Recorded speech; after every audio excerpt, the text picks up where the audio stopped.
नमस्कार बंधुगण आम चैनल रे आपण मानकु स्वागत करुछि। नारीश संबंध बनैबाकु नै तुलसीदास कहिचंती किछि गुप्त कथा।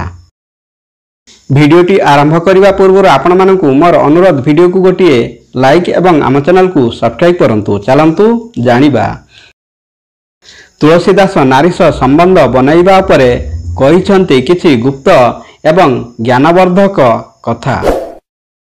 पुरुष माने निश्चय जानतु। बंधुगण आम भारतीय देश में बोधे ही एमिति कही लोक थिबो जे तुलसीदासंक विषय न जानी थिबो। जेउ लोक जानी नाहंती तांकु मु कहिबाकु चाहूची जे तुलसीदास बहुत बड़ कवि थिले, जहांक जन्म स्वर शुकर क्षेत्र उत्तर प्रदेश रे होइथिला। तुलसीदास निज जीवन में बहुत ग्रंथ मध्य लेखिथिले। या छड़ा तुलसीदास रामायण मध्य लेखिथिले।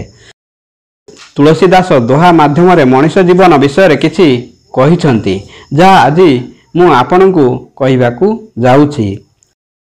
धीरज, धर्म, मित्र एवं नारी। आपद काले परखिए नारी। धैर्य, स्त्री, सांग एवं धर्म सठिक परीक्षा सही समय रे होई थाए जेतेबेले मनीष असुविधार थाए। जो लोक खराब समय रे आपणक सह ठिया होई थाए सही लोक सठिक भाव में निज लोक होई थांती। जननी सम जानही पर नारी, तिन्ह के मन शुभ सदन तुम्हारे। यही दोहा अनुसार जो लोक निज स्त्री छड़ा अन्य स्त्री को माँ समान भावे सही लोक मनरे भगवान वास करती। मूढ़ तोही अतिशज अभिमाना, नारी शिखावन करसी काना। यही दोहा अनुजाई भगवान राम सुग्रीवंक बड़ भाई बाली को स्त्रीर सम्मान करने विषय रे बुझाइले। सचिव वैद्य गुरु चिनी कों प्रिय बोलहि भय आस।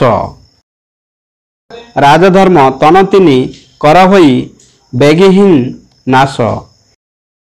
यही दोहा अनुजाई तुलसीदास कहिचंती मंत्री, वैद्य एवं गुरु जदि एहीपरि लोक निज लाभ पाई काहा सह भलरे कथा हुअंती तेबे सही लोकर राज्य, शरीर एवं धर्म तीनोटी जिनिष नष्ट होई थाए। तुलसी देखी सुबेशु भूलहीन मूढ़, न चतुर न सुंदर। केकिही पेखु वचन सुधा सम असन अही। यही दोहारे तुलसीदास कहिचंती सुंदर लोकंकु देखि केवल मूर्ख लोक नुहे बुद्धिमान लोक मध्य धोखा खाई जाती। बंधुगण एहीपरि वीडियो देखिबा पाई आम चैनल को सब्सक्राइब करिया को भूलिबेनी। धन्यवाद। जय श्री कृष्ण।